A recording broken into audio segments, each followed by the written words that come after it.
Someone can look this up, but what's in play right now, which I don't know that I've like, it probably hasn't happened since Jordan, but SGA this year is one win away from All-Star, first team All-NBA, MVP,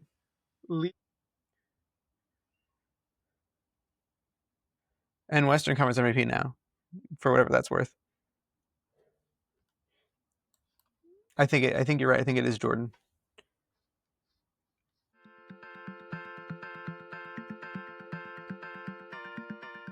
one game of finals hoops on a Monday night. The Thunder are now one win away from an NBA championship. We're going to get into all of it. My name is Shlomo Stark, My name is Levi Jacob. and this is the daily basketball recap in 15 minutes or less. Levy, What's going on? so close. And yet, you just can't count this Pacers team out. My first thoughts are this was the Jalen Williams game. Best game of his life. I don't think that's a crazy statement at all. Do you think he had a better game in his life? Um, 40 points in game 5 of the NBA Finals? no, listen. Obviously, with the Maybe in like pedigree, 8th grade. I don't no, know.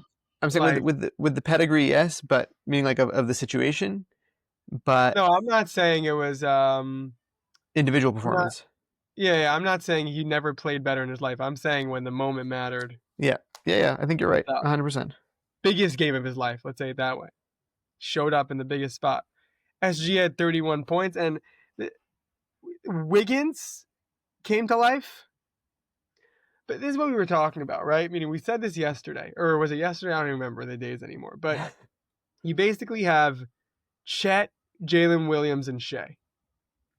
Now, Chet was good, but not great. But SGA and Jalen Williams were unreal. And then Wiggins and Wallace just did what they had to do. They just hit a bunch of threes. And that was enough to beat this Pacers team who really struggled. Siakam was great. Everyone else was fine. I'm Well, I mean, always I'm always gonna be a McConnell guy, and he was yeah, yeah. amazing. He was great, but this Tyrese Halliburton thing, like the Pacers fans will go right to injuries. He was limping a bit, but 4 points, 7 rebounds, 6 assists, 0 for 6 from the field, 0 for 4 from 3, and he just hit 4 free throws. And they lost by 11. Yeah. I, Like I it's I haven't had a chance to look at the advanced stats, but I wonder if it was something similar to what we were talking about, or what I mentioned. I think last week when they played really well in game 3. I want to look at Tyrese's usage because even when he's injured and he's limping and whatever, like in game 3 he was, they like the automatic understanding is when you have a point guard who's very efficient and has, like he's very good at being a point guard and he gets the ball less often, just by nature your team is going to they're going to struggle to score because the facilitating is not as fluid. yeah. I also think I want to give the Pacers props. I know the Thunder are win away from the finals, but when I'm watching this, you watch the game? Yeah, When I watch this game, I'm just like, the Thunder are the best defensive team I've ever seen in my life. Like, the especially this Pacers game. Like, can't dribble. They can't get a pass. They can't do, they are, and somehow they kept it close the entire game. Like, it was never out of reach, but I don't know. Like you said, I don't know if you've changed your mind about this.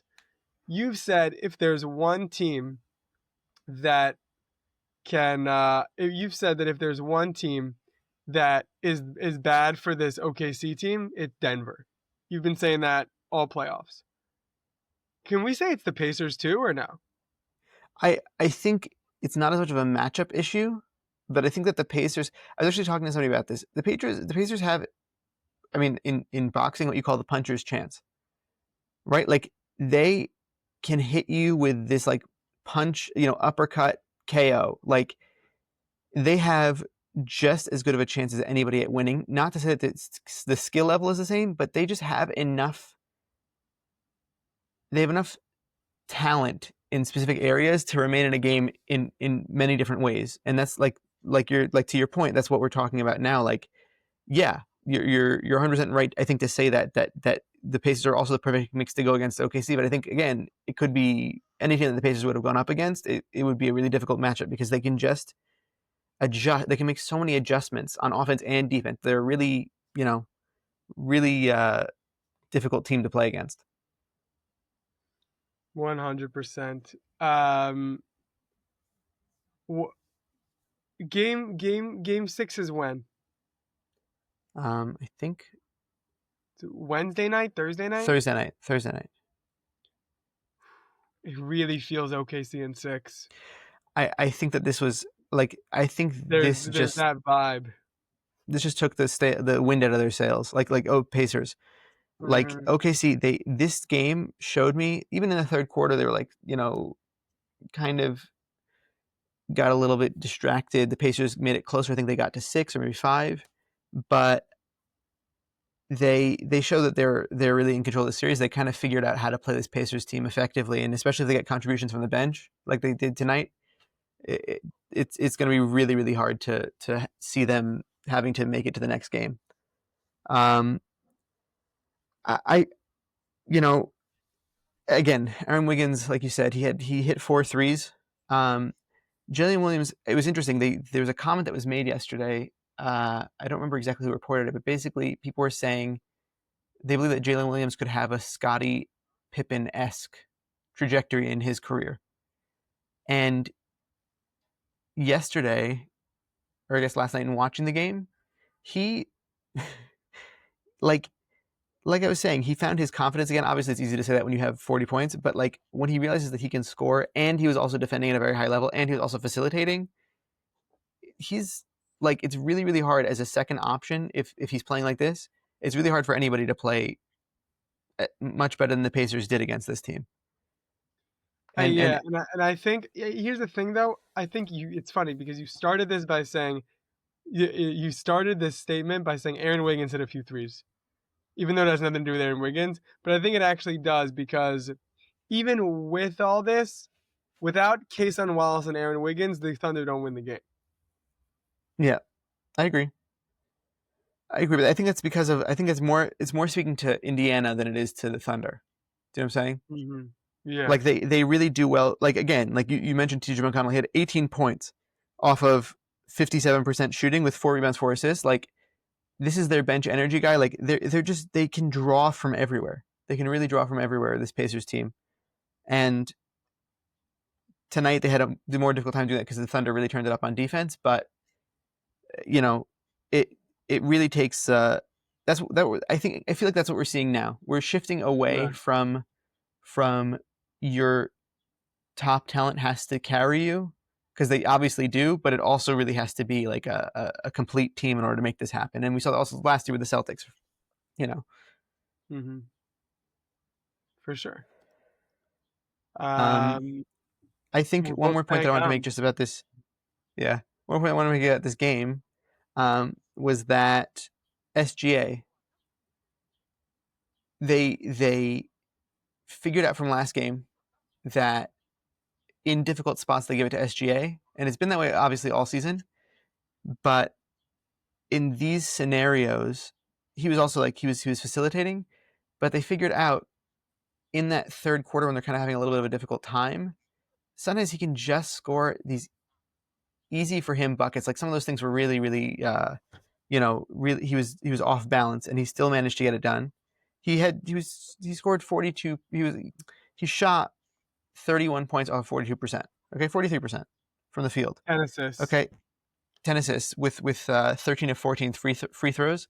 Mm-hmm. He's just that constant that's continuing to put some sort of points on the board. Mm-hmm. And you see when everybody else is able to kind of chip in, it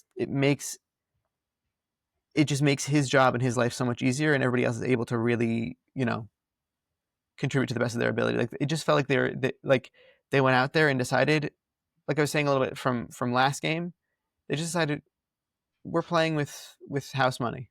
Like SGA is going to go out there and do his thing. We played not such a great game last game, and we still brought it home. Okay, so what do we have to lose? And that's exactly what it felt like. And they really delivered. It was awesome. Someone can look this up, but what's in play right now, which I don't know that I've like, it probably hasn't happened since Jordan, but SGA this year is 1 win away from All-Star, first team All-NBA, MVP,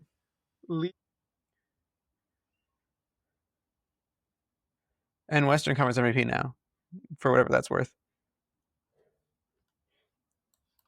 I think you're right. I think it is Jordan. I think Jordan did it. I think he did. Yeah.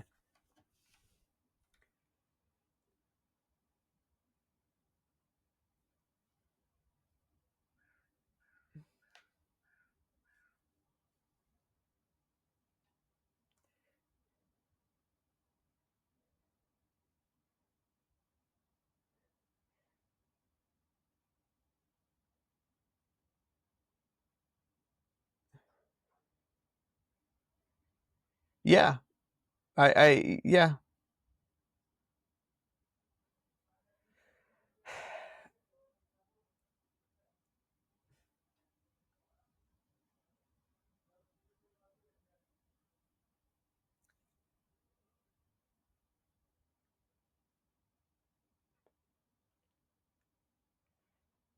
Um, it's just so this is always what it comes down to. You know what I'm saying? Like best player is such a. I always have a hard time with this also because I have a hard time in regards to the fact that like on these kinds of lists, like LeBron now is ranked like 7th in the league, dude. Like take away everything else about LeBron, put those stats up against anybody else in the league right now. I don't know how that's like 7th. You know what I'm saying? So the same thing with SGA, like SGA and Jokic and all these guys, like it's just so difficult for me to say best. You know what I'm saying? There's so many situations. That's fair. I'll take take it on the chin that you feel it's a cop out. I just feel like he would work in a lot of systems for a lot of teams. Like he just goes out there and he scores at such a high efficiency that it's really hard to not have him at least in the argument for the best player in the league, at the very least. That's all. Like, and that's still a cop out answer. I understand that. But, you know, there, at any point of the season, dropping what was it, 60-point triple double or whatever, that's crazy. Giannis had a couple of those insane games as well. Like, it's difficult, but he's definitely he's at the table. He's pulled up a seat to the table.